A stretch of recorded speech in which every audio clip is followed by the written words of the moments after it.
por este resiste que supe heredar, por ser quien no olvida y no ha de olvidar, patria, bandera y sentir nacional. Cumpliendo un sueño de niño estoy, cantando el nombre de Juan Perón, pues de mi tierra fue benefactor, y no seré yo quien lo olvide, no. Bueno, buenas tardes. Comenzamos esta aventura de un programa de televisión. No somos profesionales en el oficio y para hacer la primera editorial voy a necesitar leer. Comencemos entonces. El destino de la cultura política argentina se juega en las próximas décadas según la capacidad que la juventud posea de admirar, agradecer y tratar de emular a sus muertos ilustres, vistos que de los vivos que no ilustran el camino de la liberación, nada hay que emular, ni admirar, ni agradecer. Juan Carlos Bardonecki. Iniciamos una aventura que esperemos resulte exitosa y pondremos en ella todo el empeño. Renacimiento Nacional germina en la esperanza de que, si la crisis medieval condujo al Renacimiento, la de hoy, con el hombre más libre y la conciencia más capaz, puede llevar a un renacer más esplendoroso. Juan Domingo Perón. Y ciertamente que estamos en plena crisis de la posmodernidad.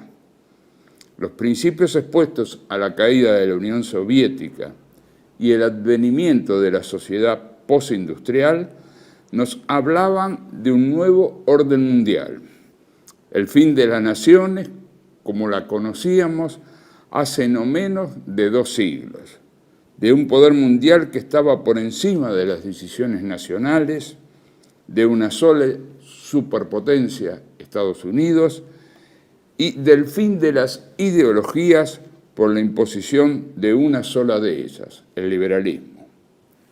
Sin embargo, hoy observamos el resurgimiento de potencias regionales que disputan la supremacía del poder mundial.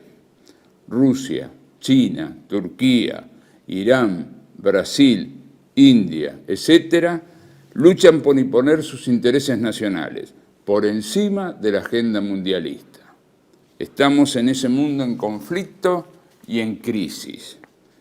En la pugna por imponer a los pueblos y naciones la Agenda Mundialista 2030, el gran reseteo, como le llaman, que se enfrenta a los pueblos que cuentan con líderes a su altura. En nuestro país, 40 años de democracia nos han demostrado que con ella ni se come, ni se cura, ni se educa. El abandono del legado del último gran estratega de la liberación nacional, el teniente general Perón, es la causa de la situación colonial en que nos encontramos. Obviamente que la sedicente clase dirigente, en sus variantes tanto progre, liberal y anarco, son los responsables del estado de postración en la que yacemos. Ahora bien, reconocernos aún en el subsuelo de la patria es lo que nos permitirá afrontar con éxito el futuro. Reconocernos como prójimos sufrientes es el inicio del camino. Impulsamos a principios de diciembre del año pasado un plenario federal de militantes en búsqueda de reconstruir el movimiento nacional para tener proyecto de nación. La fortuna nos acompañó en la iniciativa. Logramos interesar a 92 amigos y amigables de distintos lugares del país. De lo allí expresado hicimos un resumen fílmico que se puede encontrar tanto en este canal, Toda la Verdad Primero, como en nuestra página de Facebook, Renacimiento Nacional. Lo invitamos a visitarla. Expresamos en aquel plenario que había una íntima correlación entre reconstruir el movimiento nacional y volver al legado de Perón acerca de fijar el proyecto de nación a la que aspiramos. Sin movimiento nacional no habrá proyecto de nación. Y sin adoctrinar y encuadrar lo que resulte necesario acerca de la necesidad del proyecto, no habrá reconstrucción del movimiento. Esa es la tarea en la que estamos empeñados y este programa es un intento tanto de ayornamiento del pensamiento nacional como la de llegar a un público más amplio. Es una tarea militante, en la esperanza de interesar a quienes nos escuchan, instándolo a vencer la bronca y la apatía con acciones comunes y concretas. Para eso te convocamos. Y no seré yo quien lo olvide, no. Bueno, continuamos con el programa. Ahora vamos a presentar a nuestro invitado, a quien desde ya le agradecemos, el profesor Alejandro Olmos Gaona, historiador, profesor en la Cátedra de Deuda de la Universidad de Buenos Aires. Ha escrito una cantidad muy importante de libros. Nombramos Deuda y Soberanía, el Fondo Monetario y la Deuda, el Fondo Monetario y el Derecho Internacional, articulista, un gran propagador de la problemática de la deuda externa. Muchas gracias, Alejandro, por estar acá. Gracias por haberme invitado. Bueno, y al compañero César Trejo, compañero en esta aventura, combatiente de Malvinas, a cargo del Observatorio de Malvinas de la Universidad Nacional de Lanús. Vamos juntos a hacer la entrevista. Bueno, adelante, César. Gracias, Hugo. Bueno, un honor tenerlo, Alejandro. Como fue tan grande el honor de contar hace más de 30 años con su padre, junto a los veteranos de guerra, para ilustrarnos de todo el proceso de denuncia y de investigación sobre esa deuda que había contraído la dictadura militar. Para los jóvenes que no estaban en esa época, ¿cuál fue el proceso de contracción de la deuda por parte de la dictadura y cómo fue la evolución de la causa que su padre promovió? Bueno, ustedes habrán visto que Milei siempre habla de que la decadencia argentina empezó hace 100 años. Yo digo, qué casualidad que hace 100 años fue cuando le asignaron al general Enrique Mosconi, director de yacimientos petrolíferos fiscales, y empezó el crecimiento de una de las principales empresas del país, ¿no? Lo que demuestra las fabulaciones del presidente y de su actual gobierno. Ahora, claro, ha habido un montón de problemas en la Argentina a través de diversos gobiernos, pero la decadencia real empezó en 1976. Porque más allá de falencias que puede haber tenido el gobierno de Isabel Martínez de Perón, es decir, cuando viene la dictadura se modifica toda la estructura. En principio se dicta una ley de inversiones extranjeras para permitir que las empresas se lleven todo lo que quieran sin limitaciones. Se dicta una ley de entidades financieras para que los bancos también hagan lo que quieran, porque antes, en la primera presidencia de Perón y en la segunda, y después cuando Perón vuelve en el 73, el Banco Central era el que controlaba el sistema. A partir del 76, eso se acabó, y los bancos van a hacer lo que quieran. Curiosamente, hoy, año 2023, esas leyes que llevan la firma de Videla y Martínez de Dios siguen vigentes porque ningún gobierno las quiso cambiar, además de otras. Ahora, cuando asume la dictadura militar había una deuda de 8.000 millones de dólares, fácilmente verificable, y la dictadura empezó un proceso de endeudamiento descomunal para favorecer a los grupos concentrados del poder. Cuando se hizo una pericia en la denuncia que hiciera mi padre en la Justicia Federal, los peritos determinaron que la deuda no tenía justificación económica, ni administrativa, ni financiera, que no se sabía realmente el destino de los fondos. Y cuando se va la dictadura en el 83, la deuda era de 45.000 millones de dólares, con varias particularidades. Una de ellas, que YPF tenía una deuda en el año 76 de 363 millones de dólares. Cuando se va la dictadura, la deuda de YPF era de 6.100 millones de dólares, de los cuales YPF no había recibido dólares sino pesos, pero se había endeudado en dólares. Ahora, todo ese proceso tiene un componente fundamental que determina ¿por qué nunca se habla de la deuda? ¿Por qué siempre? Y se habla de la deuda ahora, hace unos años, pero en cuanto al proceso nadie quiere hablar, porque hay un componente fundamental. La mitad de la deuda de la dictadura era deuda de empresas privadas. Empresas privadas que no eran pymes precisamente, sino las principales empresas nacionales y extranjeras que estatizaron su deuda en el 82 a través de las decisiones de 3 presidentes del Banco Central, Egidio Yanela, Domingo Cavallo y Julio González del Solar. Ahora, en 1984, el Banco Central informó a la Justicia Federal que la deuda de los privados era 23.000 millones de dólares. Esa deuda, ese dinero a hoy, son 156.100 millones de dólares que los privados defraudaron a la nación. Y por supuesto, ¿cómo se va a hablar? Porque si uno va a las investigaciones y va a la actualización de la deuda. Ahora, ¿cómo se pudo saber eso? Porque apenas asume Alfonsín, su primer ministro de Economía, Bernardo Grinspoon, un hombre lamentablemente olvidado, ordenó una auditoría de la deuda del Banco Central. Claro, al año y medio Grinspoon se tuvo que ir porque los auditores empezaron a mostrar que no eran deudas reales. Pues claro, un Estado puede hacerse cargo de una deuda para evitar que la empresa vaya a la quiebra y quede gente en la calle, pero no, eran operaciones ficticias celebradas de acuerdo con bancos extranjeros para beneficiarse ilícitamente. Y hay una larga lista que va desde Pérez Compán hasta las empresas de Macri, pasando por Techín, Papel Prensa, etcétera, etcétera, etcétera.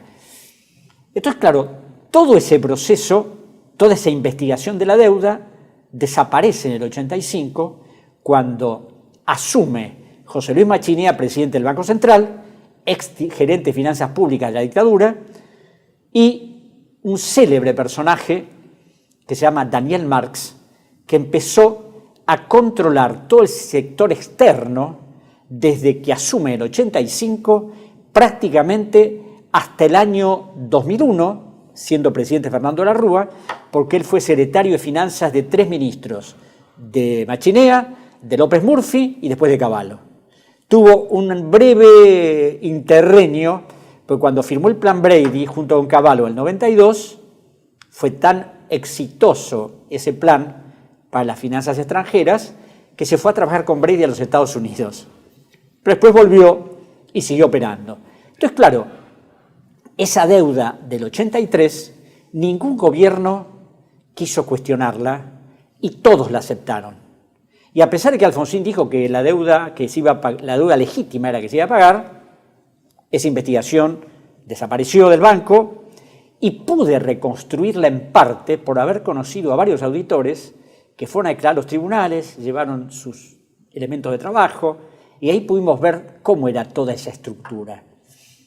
Claro, se va Alfonsín después del desastre de la hiperinflación y todo lo demás, y la deuda que había recibido de 45 la deja en 60, no por haber constituido mayores préstamos, porque salvo un préstamo de 3.000 millones y otro de una cifra equivalente, el problema es que se empezaron a acumular intereses, se negoció con el Club de París, otro de los temas.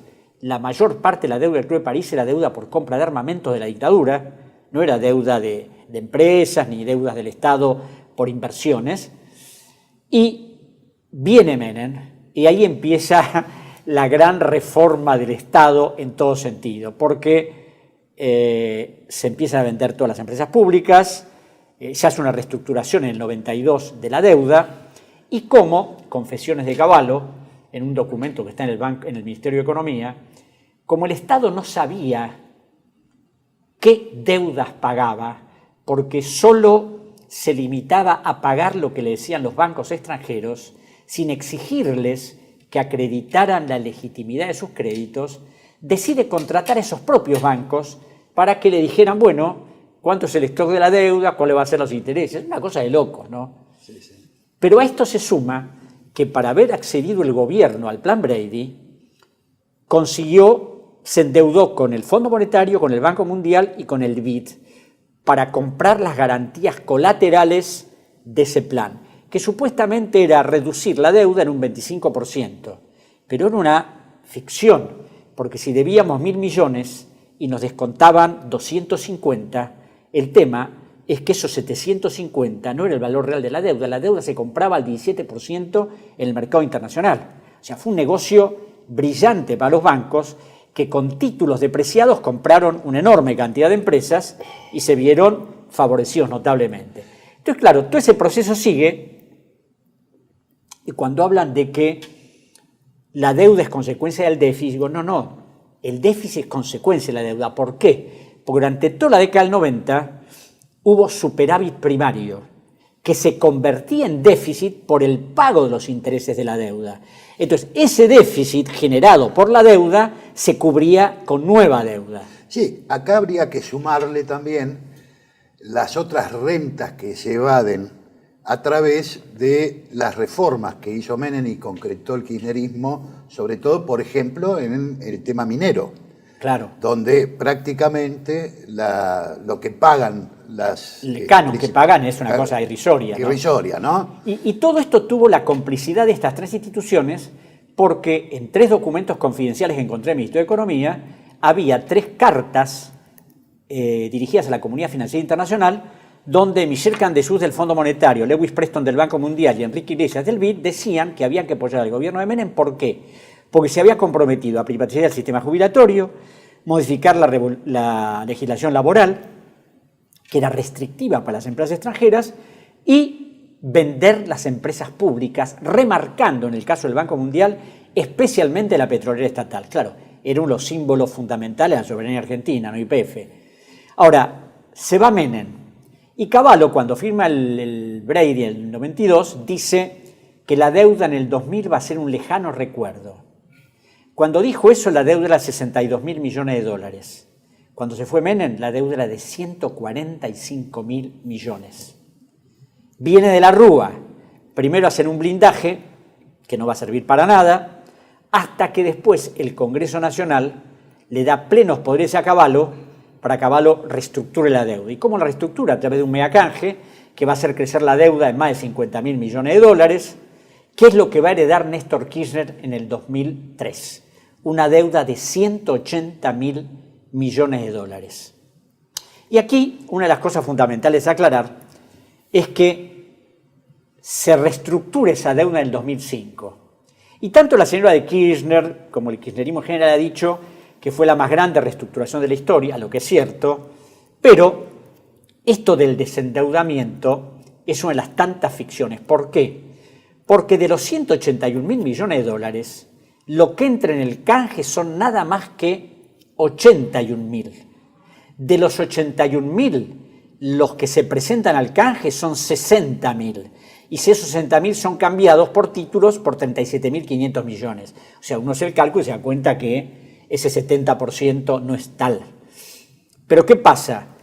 Se le empieza a pagar a los acreedores generando deuda interna con dinero del ANSES, con dinero del Banco de la Nación, con dinero del Banco Central, y por eso la deuda externa disminuye, pero empieza a crecer la interna. Y hay otro detalle importante, y es que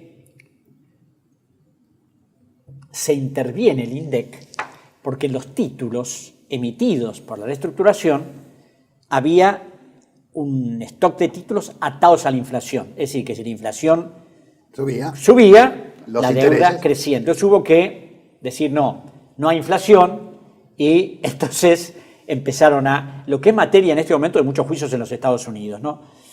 Ahora, esa política del kirchnerismo por lo menos equilibró un poco las cuentas públicas porque Kirchner decidió pagarle al Fondo Monetario para liberarse del fondo, y no era tanto liberarse del fondo, porque para liberarse del fondo hay que irse del fondo. Nosotros no nos fuimos del fondo, le pagamos. Por eso el kirchnerismo fue quien más le pagó al Fondo Monetario. Y ahí después viene otro canje, el de Cristina en el 2010, donde entran 12.500 millones de dólares al canje y la deuda queda prácticamente reestructurada, excepto un 6% que son los famosos holdouts.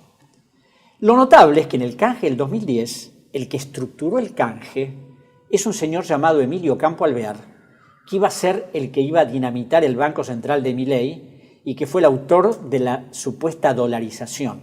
Emilio Campo, junto con un señor Echevarne Bullrich, fueron los que le propusieron a Cristina Kirchner, al gobierno de Cristina, reestructurar esa deuda a través de 3 bancos que intervinieron, el Deutsche Bank, el Citibank, el Barclays Bank de Inglaterra.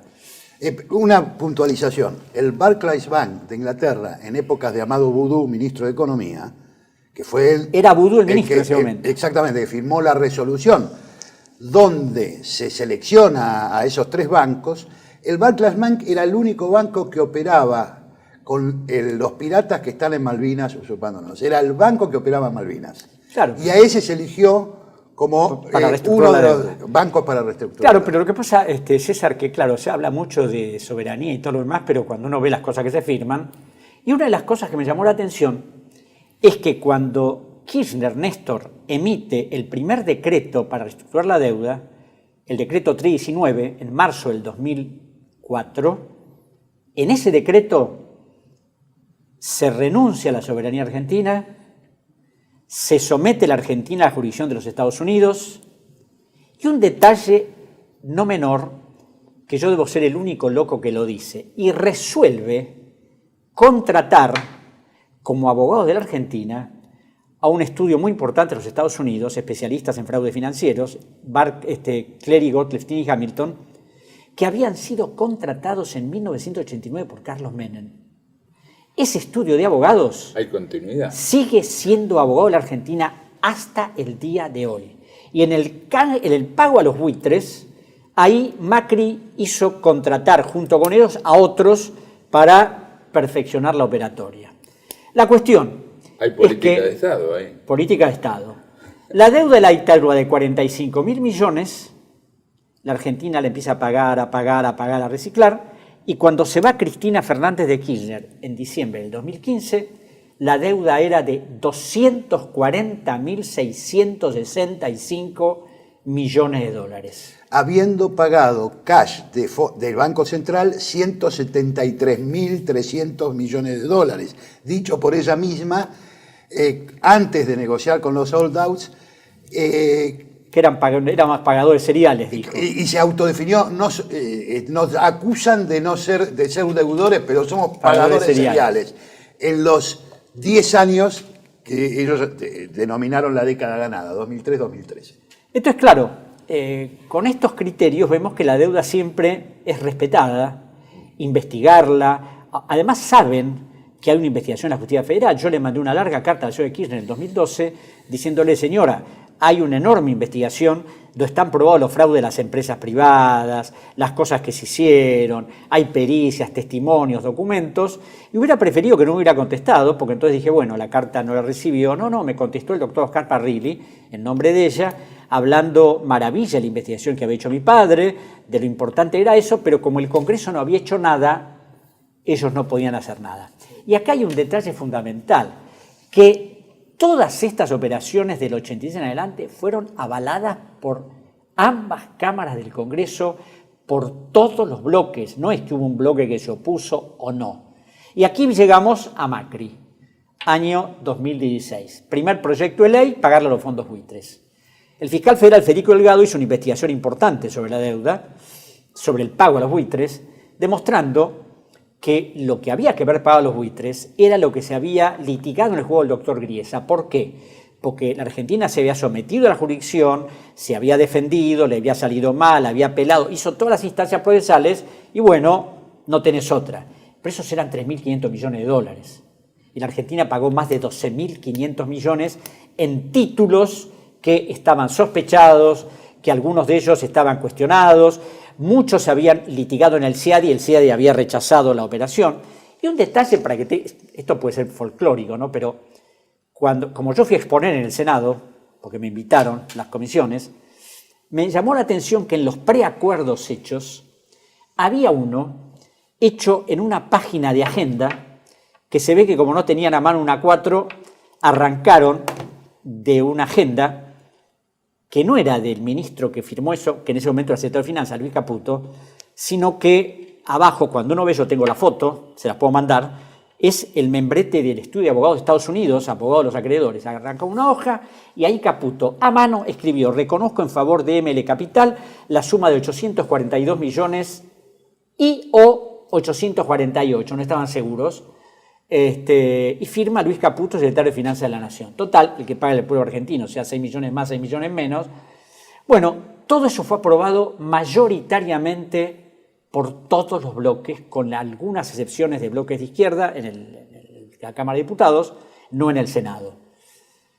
Y bueno, y ahí empezó... Le hago una consulta. ¿Cómo no? Hubo una instancia donde el juez interviniente la manda al Senado a instancia del juicio que llevó a su padre. Claro, Jorge Ballestero dictó una sentencia, que yo he criticado mucho, pero Sí. por lo menos es lo que hay, mostrando todo el fraude de la deuda, mostrando la participación del Fondo Monetario, mostrando la ilegalidad de todos los procesos, de cómo se había endeudado YPF, pero comete el error, primero, de no hacer lo que establece el Código Civil, el Derecho Administrativo, de quitar la nulidad de todos esos actos, que eran nulos de nulidad absoluta, porque los actos ilegales no generan consecuencias lícitas. Claro. Y por otro lado, mandarlo al Congreso para que se quedara ahí. Un amigo mío, Moisés Resnick-Brenner, presidente de la Comisión de Economía del Centro Argentino de Ingenieros, cuando se enteró de esto que le había contado, fue al Congreso y empezó a seguir a ver dónde estaba ese expediente. Claro. Estuvo meses obsesivamente y lo encontró en un lugar con una asignatura que no tenía nada que ver con la deuda. Me dice, claro, aquí no lo iban a encontrar jamás. Lo que pasa es que yo estoy acostumbrado a manejarme los archivos, entonces empecé a buscar.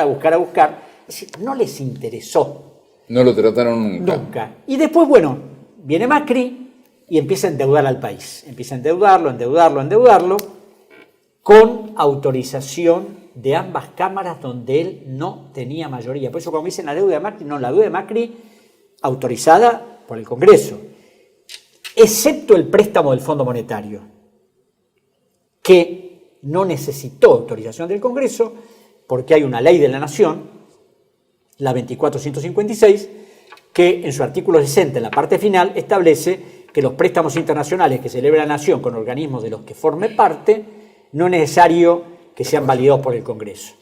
Él se aprovechó de esa situación para celebrar el acuerdo. Ese acuerdo significó endeudarnos. El acuerdo era un disparate y aquí está la complicidad del fondo. ¿Por qué? El fondo, en el informe del 2016, 2017 y fundamentalmente en el de 2018, el staff report de los técnicos del fondo, dicen claramente que la Argentina no estaba en condiciones de pagar la deuda. Entonces, ¿cómo un país que no está en condiciones de pagar la deuda le pueden dar 57.000 millones de dólares a pagar en 3 años? Pero claro, el fondo es el prestamista de última instancia, los bancos siempre garantiza que se le pague a los bancos privados, entonces dijo, demos la plata. Claro, hasta el día de hoy no se sabe en realidad qué pasó con ese dinero, excepto que se produjo una enorme fuga de capitales del 2015 al 2019 de alrededor de 86.000 millones de dólares, de los cuales parte fundamental es dinero del fondo, que el fondo debía haber controlado y no controló porque el artículo 6 del convenio constitutivo establece que si el fondo advierte que el dinero que entrega es utilizado por una salida de capitales, debe advertirle al gobierno y si el gobierno no lo frena, suspenderle la entrada de fondos y suspenderlo. El fondo no lo hizo. Pero acá, además, hay otro detalle, que además de haber incumplido el fondo con sus propias normas, la justicia, que ha intervenido en una denuncia que se hizo, no ha hecho nada. ¿Y por qué no ha hecho nada? Hay una denuncia por el tema de La Plata. Pero claro, cuando yo vi la denuncia y vi el informe del Banco Central, dije, que digan que se fueron 86.000 millones de dólares no significa nada. ¿Por qué? La fuga no es delito. Cualquier persona se puede llevar la plata que quiera a un paraíso fiscal, a cualquier lado. El problema es que si yo me debo 10 millones de dólares y a la FIP declaré uno, indudablemente estoy cometiendo un fraude.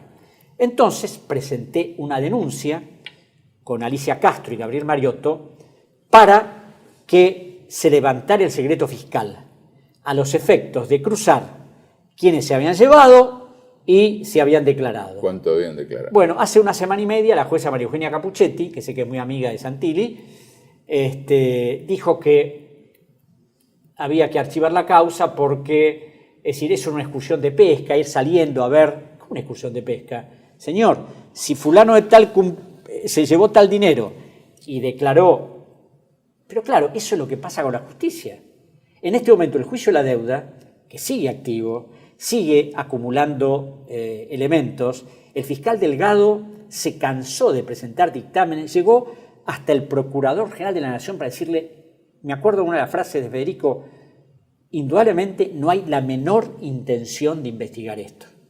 Entonces, como no hay la menor intención de investigarlo, sigamos acumulando papeles, téngase presente, y fundamentalmente es eso lo que yo le decía de la deuda privada, ¿no? Es decir, otro detalle clave es que Roque Fernández, unos meses antes de ser presidente del Banco Central, en el 90 declaró que el Banco Central había perdido entre el 80 y el 90 $65.000 millones.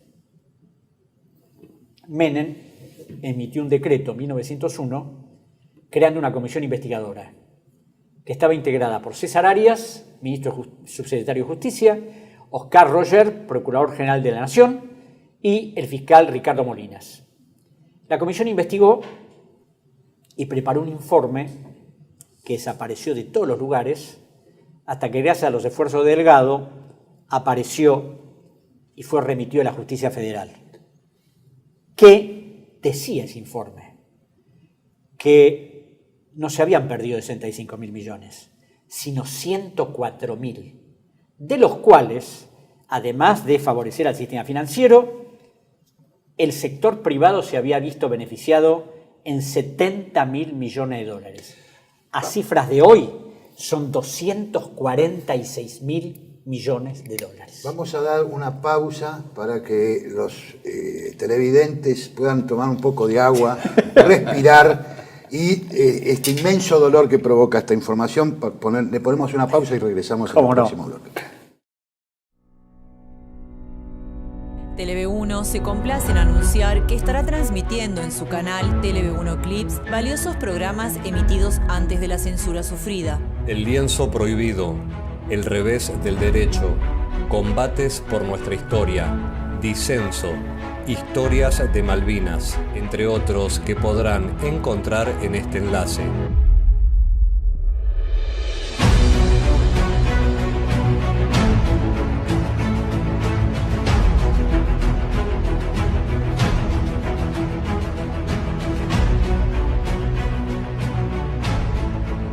Agradecemos su aprovechamiento y difusión.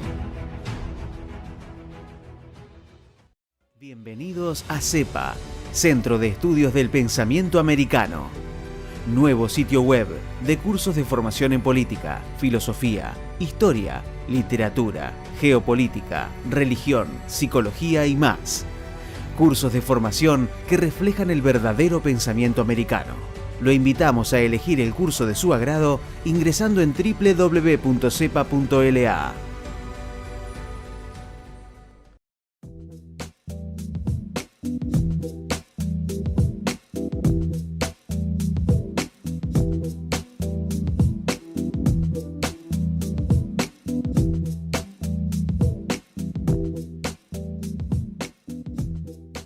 Decir siempre la verdad primero tiene un precio. Dependemos de tu ayuda. TLV1, toda la verdad primero.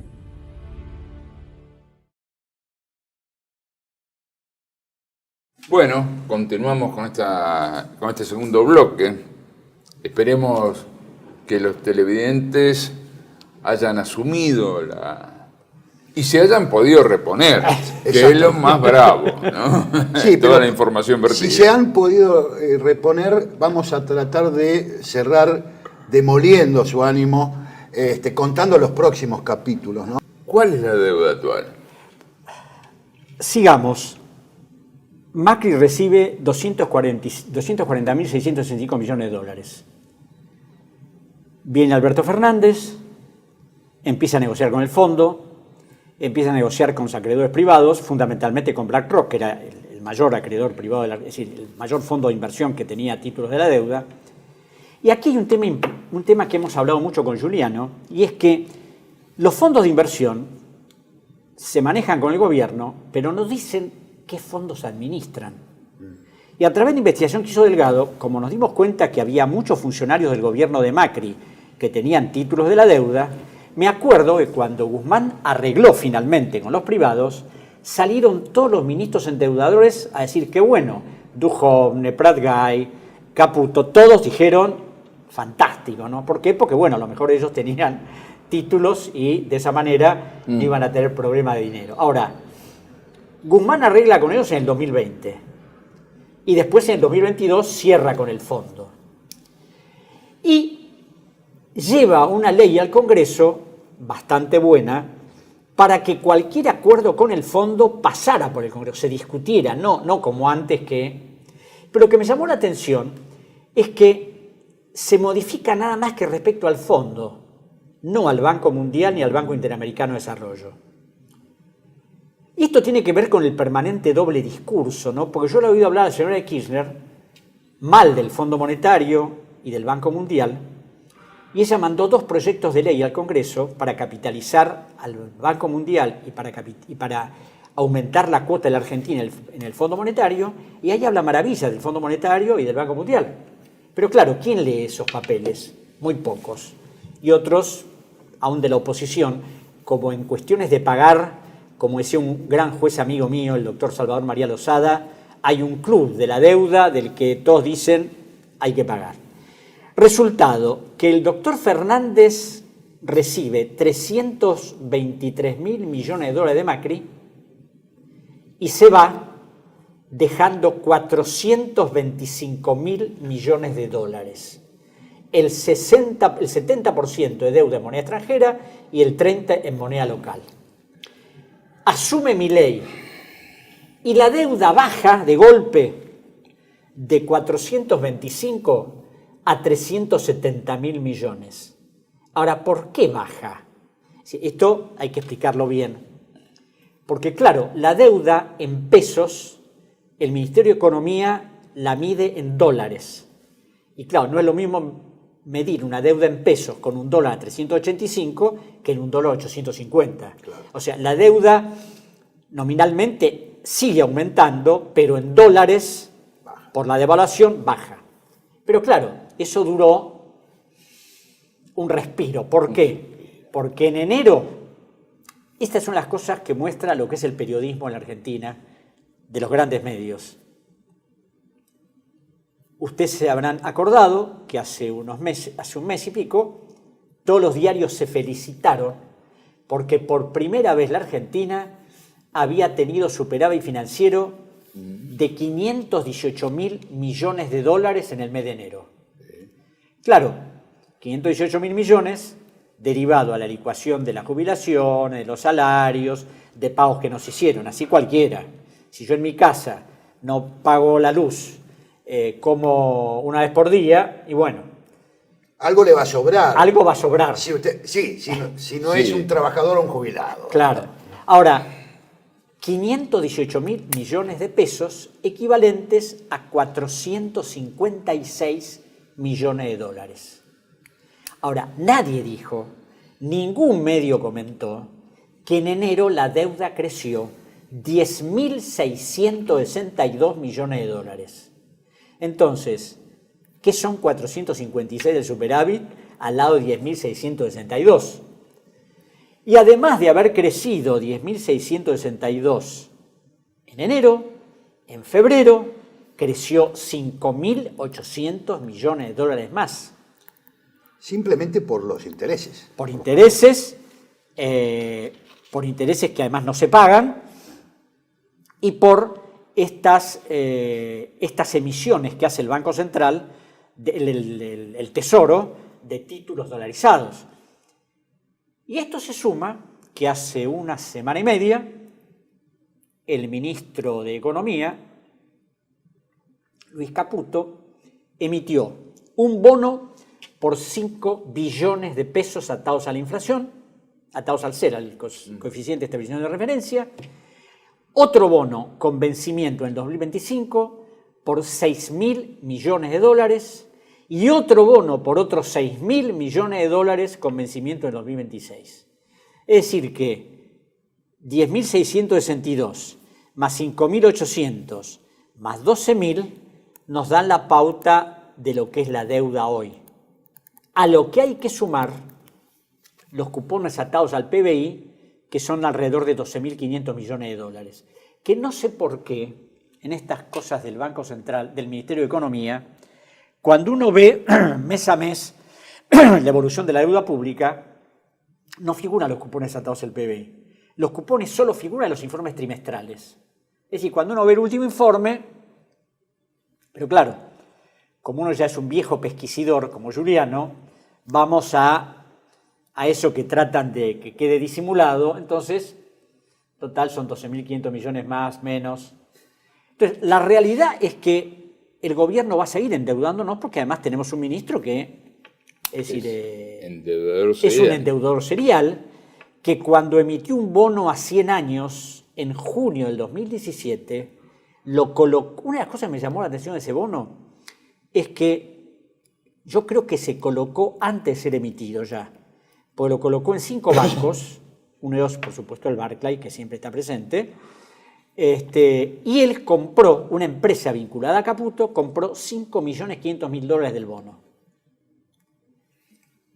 Él negó que esa empresa tuviera relación con él. Y me acuerdo que fue tan enfático en decirlo que yo sabía que esto lo había investigado el Consorcio Internacional de Periodistas. Entonces me acuerdo que la llamé a mi amiga Emilia Alfino, de Perfil, y le dije, Emilia, antes se lo puedo pedir a Hugo Alconada, porque también él fue uno de los investigadores. ¿Me pueden mandar las copias de la investigación? Y me mandaron todo. Y ahí estaban las impresiones digitales de Caputo, sin lugar a dudas. Pero claro, todo eso ya quedó en el olvido, nadie se acuerda. Ahora, toda esta deuda que usted está develando, digamos, ¿frente a quién se contrae? A bancos, hay fondos de inversión, a bancos privados, y hay una deuda importante en manos de organismos del Estado. Fundamentalmente, el Fondo de Garantía y Sustentabilidad del ANSES, el Banco Central. Porque el Banco Central es otra de las cosas. Cuando esta investigación que les conté, que se hizo durante la gestión de Menem, y que Menem, cuando vio los resultados, que desaparezca, ahí citan un informe del Consejo Profesional de Ciencias Económicas que dice que si el Banco Central fuera auditado de acuerdo a las prácticas normales de auditoría, es decir, sería un verdadero desastre lo que es la contabilidad del banco. Entonces, claro, como el Banco Central disfraza las cosas, yo voy a los balances semanales. En los balances semanales hay un activo. En ese activo, gran parte del activo son papeles del Tesoro de la Nación. A 10 años de plazo, a tasa LIBOR menos un punto porcentual. Es decir, papeles que no se pueden negociar. Uno saca ese dinero y el banco tiene patrimonio neto negativo. Pero claro, esos papeles aumentan el activo y además el banco lo contabiliza. O sea, formalmente es un activo. Pero claro, esto me hace acordar a lo de Martínez de Oz. Porque Martínez de Oz emitía deuda que compraba el Chase Manhattan Bank, el Bank of America, varios bancos norteamericanos fundamentalmente, a una tasa del 7, el 8%. La plata quedaba en el mismo banco, no venía a la Argentina.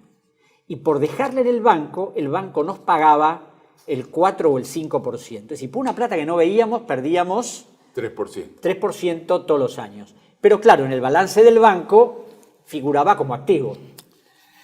Bien. Esos mismos...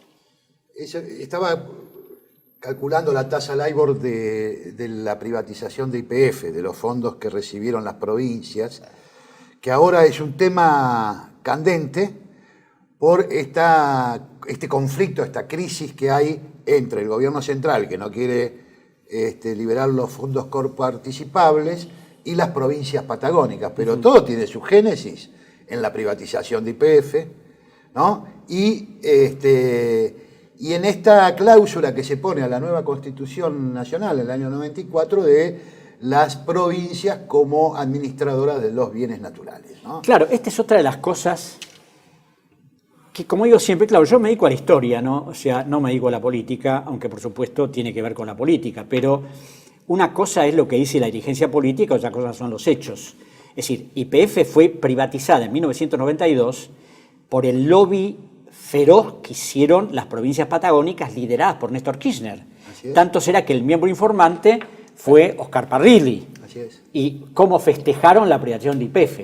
Pero además de eso, cuando viene la Constitución del 94, César, como usted bien dice, ahí en el artículo 124 se establece que las provincias eran las dueñas del dominio originario. Pero, a pesar de eso, el Estado Nacional todavía seguía conservando la administración de eso.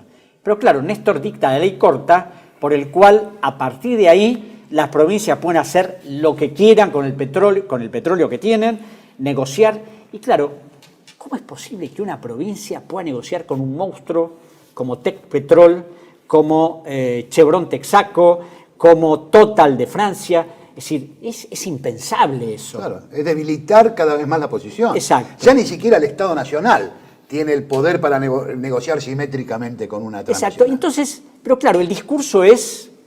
Yo me acuerdo cuando va el proyecto de ley para estatizar el 51% de YPF, yo preparé un dictamen en disidencia que presentó Pino Solanas, que era diputado en ese momento, diciendo que había que estatizar el 51% más el 25% de los eskenazi y después estatizar todo.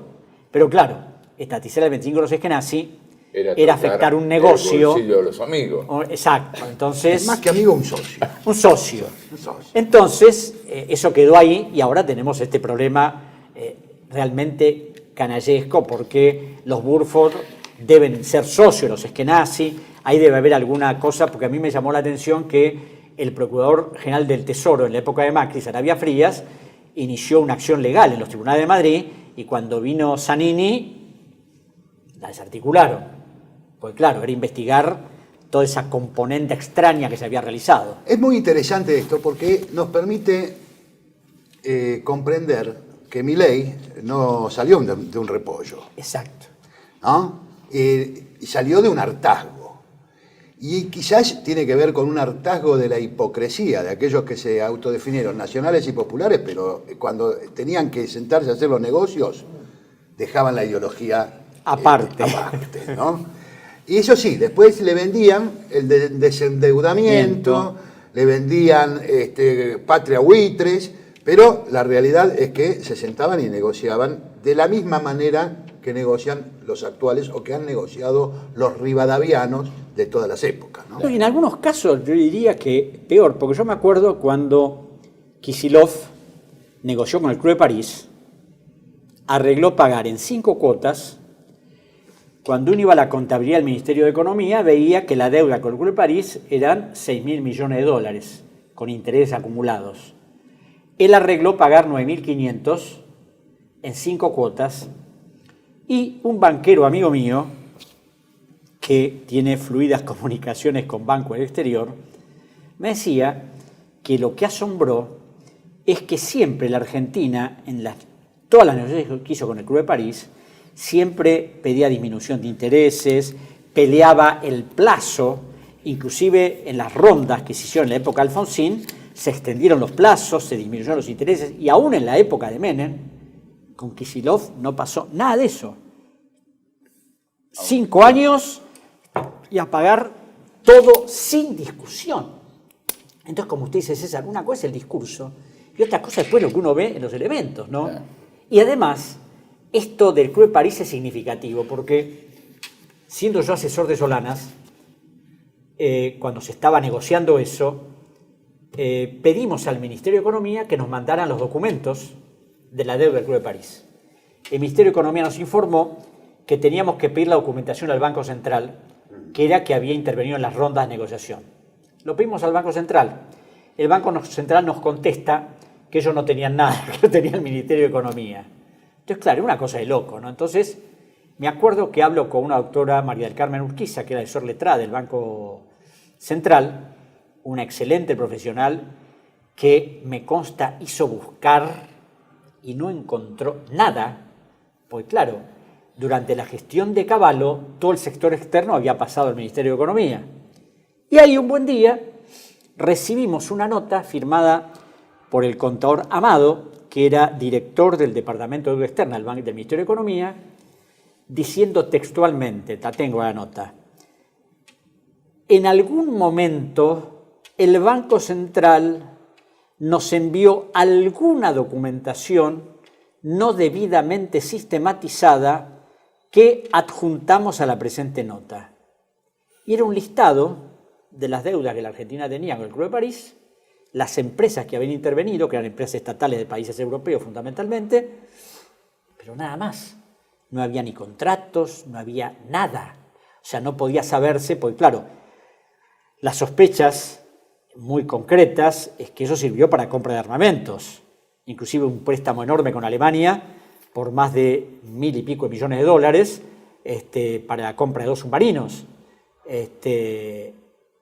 Y bueno, entonces claro, la Argentina, uno de los problemas que tiene es que la deuda que negocia y que refinancia lo hace de acuerdo a lo que le dicen los acreedores. Sí. Porque en el Ministerio de Economía esa documentación no está. A mí me pasó lo mismo en el Ecuador, cuando yo fui auditor de la deuda ecuatoriana y después asesor del presidente del Ecuador, de Correa. Claro, íbamos al Banco Central y veíamos lo mismo que vemos acá. Que si no hubiéramos tenido acceso a través de un decreto del presidente, nos hubieran dicho lo mismo, no, mire, no hay nada. Sí, es como ir a pagar el almacén con lo que uno sacó fiado con la libreta del almacenero. Claro. Tal cual, esa figura que mencionaba. Claro, que bueno, esto de la libreta del almacenero me hace acordar que siendo presidente González del Solar, último periodo de la dictadura militar, el Banco Central le pide que informe dónde se ponían las reservas internacionales. Y contesta, en una libreta negra. Claro. El juez que intervenía en ese momento, que creo que era el doctor Dibur, pensó que le estaban tomando el pelo. Claro, obvio. Entonces pide las actas secretas del Banco Central y le dicen que no se las pueden mandar porque una decisión del asesor jurídico del banco, que el banco ese tipo de información no las da. Entonces Dibur le contesta que, yo no sé si era Dibur o el juez del Castillo, no creo que era Dibur. Entonces Dibur le contesta que el pedido de un juez federal en una investigación penal no puede ser cuestionado, relativizado por el asesor del banco. Claro. Y entonces el banco vuelve a insistir. Entonces, claro, Dibur le dijo, bueno, es muy simple, si no me mandan las actas, voy a allanar el Banco Central y me la voy a traer. Por supuesto, aparecieron las actas. Entonces, eso es lo terrible, que estemos pagando y sigamos pagando una deuda. Pero es mito o verdad eso de que alguien me había contado de que buena parte de la deuda contraída estaba escrita en papeles simples. Sí. Y en inglés. Claro, por supuesto. Bueno, cuando se hace la investigación por el stand-by de Macri, ahí se comete otro disparate, porque el gobierno primero hace una investigación a la Sindicatura General de la Nación, diciendo que se violaron todos los procedimientos administrativos. La Oficina Anticorrupción se presenta y denuncia, tomando el informe de la SIGEN, y dice lo mismo. Y después Alberto Fernández emite un decreto para que se constituya el Procurador General de la Nación como parte querellante. Todo falso, porque los procedimientos que se hicieron para firmar el stand-by eran perfectos. Siempre se firmaron de la misma manera, no se había modificado nada. El problema es por qué se firmaron así. Ahora, precisamente, yo hice un estudio exhaustivo sobre eso, entonces dicen, y una de las cosas que dicen, que no se había redactado el informe, no se había redactado el stand-by, no estaban las copias traducidas al español. Entonces agarré y dije, señores, acá me acaba de mandar el Banco Central la lista de los 23 acuerdos firmados con el fondo, excepto el que firmó Frondizi en 1958, todos los acuerdos el Banco Central los tiene en idioma inglés sin traducción. Así es. Para antes que se nos muera de un infarto el televidente o de una angustia y una depresión furibunda, los amigos y los compañeros, vamos ahora a pasar a una etapa más constructiva, más prospectiva. Un gobierno realmente que ame al pueblo argentino y a la patria y que defienda los intereses nacionales, ¿qué debiera hacer con el tema deuda y cuál sería, digamos, el proyecto de un gobierno patriota para librarnos de esta ignominia perpetua? Bueno, primero es ejercer el poder de síntesis, hacer una auditoría de la deuda, hacer un censo obligatorio a acreedores para ver quiénes son los tenedores de la deuda. Eso lo hizo Estados Unidos después de la Guerra de Secesión, diciendo, señores, queremos saber quiénes son los tenedores y el que no se presenta, no le pagamos. Bueno, no un fondo de inversión donde uno no sabe. Además de eso, decirle a los deudores privados cuya deuda pagamos durante décadas que empiecen a devolver la plata, porque no tenemos por qué el pueblo argentino pagar deuda de empresas que son florecientes, que no están arruinadas ni nada por el estilo, y que viven haciendo lobby y viven hablando contra el Estado cuando han usufructuado del Estado. Y otra cosa fundamental es abandonar el Convenio de Washington de 1965, que nos sometió al CIADI, para que los tratados bilaterales de inversión sean denunciados todos. Porque yo a veces cuando veo el tema famoso de Malvinas, me acuerdo que en la época de Macri precisamente, hubo una serie de protestas porque empresas británicas exploraban la plataforma continental. Entonces, claro, para asombro de muchos, les dije, no sé de qué denuncian, esto es totalmente lógico, porque es legal. La Argentina tiene firmado un tratado que se llama Tratado de Promoción y Protección Recíproca de Inversiones con Gran Bretaña. Así es. Un tratado que cubre todo lo que puede hacer Gran Bretaña en la plataforma continental donde se le ocurra hacer. Es decir, ¿cómo es posible que teniendo un conflicto con Gran Bretaña tengamos firmado un tratado de esa naturaleza? Además de los 52 otros tratados que tenemos firmados, ¿no? Es que luego de firmarse el primer acuerdo, el acuerdo de Nueva York del 19 de octubre de 1989, por, qué casualidad, le va a sonar el nombre, usted lo mencionó varias veces, el canciller Cavallo, el embajador Lucio García del Solar, por orden de Carlos Menem, va a Nueva York y firma la reanudación de las relaciones bilaterales. Inmediatamente después, a los pocos meses, se firma el tratado que da la prioridad al capital británico en la Argentina. Argentina, claro. Y si uno revisa los yacimientos minerales, el 90% de los yacimientos minerales en la Argentina están otorgados a empresas de la Comunidad Británica de Naciones: Canadá, Australia, Sudáfrica y Gran Bretaña. Como dice usted, ¿qué nos podría sorprender que el gobierno de Macri le dé dos cuencas en la plataforma, la cuenca Malvinas Austral y la cuenca del Atlántico, la cuenca norte, la de Mar del Plata, digamos? Sí. La que, bueno, pero uno diría, bueno, pero lo hizo Macri. ¿Qué hizo el gobierno de Alberto Fernández? Nada. No, hizo firmar a YPF con la Shell para actuar de conjunto con la empresa Equinor Noruega. Es decir, hay una perfecta continuidad de políticas de entrega, tanto en la deuda como de los bienes naturales y los recursos estratégicos de la Argentina. Y lamentablemente, esa continuidad no tiene nada que ver con los discursos que uno escucha, donde supuestamente había discursos que nosotros respetamos la soberanía, que es una de las cosas que hablábamos hace un rato, César, de jamás escuché la palabra soberanía del actual presidente, de la canciller Mondino, de todos los miembros del gobierno. O sea, parece que la soberanía... Y el libro que usted citó hace un poco, Deuda y Soberanía, donde hago un largo análisis de lo que es la soberanía argentina, tiene que ver con esto. Nosotros en todas las contrataciones con el extranjero nos sometemos a la jurisdicción de los tribunales extranjeros. Y cuando algunos me dicen, bueno, no, pero esas son las prácticas, yo pregunto, hay personas que tienen muy en claro cuál es su soberanía, que son Estados Unidos y Gran Bretaña. Ellos no han firmado un solo contrato con nadie sometiéndose a otra jurisdicción. Obviamente. Sería impensable que lo hicieran. Pero claro, nosotros que somos buenos discípulos de hagan esto, no lo que hacemos nosotros, porque claro, ellos fueron proteccionistas para engrandecerse y nosotros no podemos hacerlo. Claro. Ellos pueden tener misiles atómicos y nosotros tenemos que desmantelarlos. Es decir, ellos pueden hacer cualquier cosa, nosotros no. Entonces, claro, ahora tenemos a este sujeto como presidente que el otro día casualmente estuve almorzando con el doctor Franco Barotto, que fue durante años presidente del INVAP, y que contaba que quieren privatizarlo, y me decían, mire Alejandro, el INVAP jamás recibió un solo peso del Estado.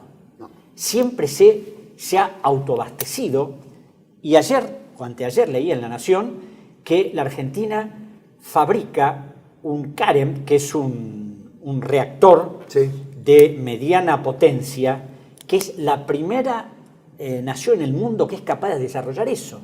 Entonces, ¿cómo es posible que todo eso... Y que gana licitaciones internacionales. Y ha ganado licitaciones... A las grandes potencias se lo gana. Sí. ¿Cómo es posible que todo eso lo entreguemos al capital extranjero para que haga lo que quiera? Porque además, no es que yo esté en contra del capital extranjero, sí, como decía el general Perón, la ley de inversiones extranjeras que dictó Perón, el capital estaba debidamente controlado, podía remitir a su país tal cantidad de beneficios debidamente establecidos, pero no llevarse lo que quería, o sea, invertir 1 y llevarse 200. Claro, si eso no se hace, y en este momento no hay la menor intención de que eso cambie, porque ahora con esto del mercado como el Dios absoluto de la libertad, y bueno, van a entregar absolutamente todo lo que queremos. O sea, no hablemos de lo cultural. Sí se lo permitimos, pero van a tener que pelear para eso, porque hay un pueblo y hay muchos hombres y mujeres en nuestra patria que no lo van a permitir. Muchísimas gracias, Alejandro.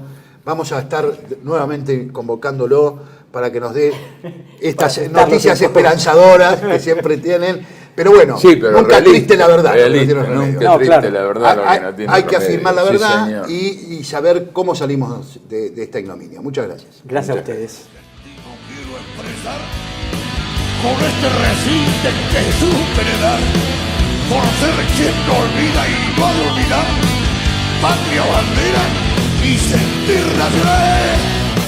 Cumpliendo un sueño de niño estoy, cantando el nombre de Juan Perón, pues de mi tierra fue benefactor y no seré yo quien lo olvide, no.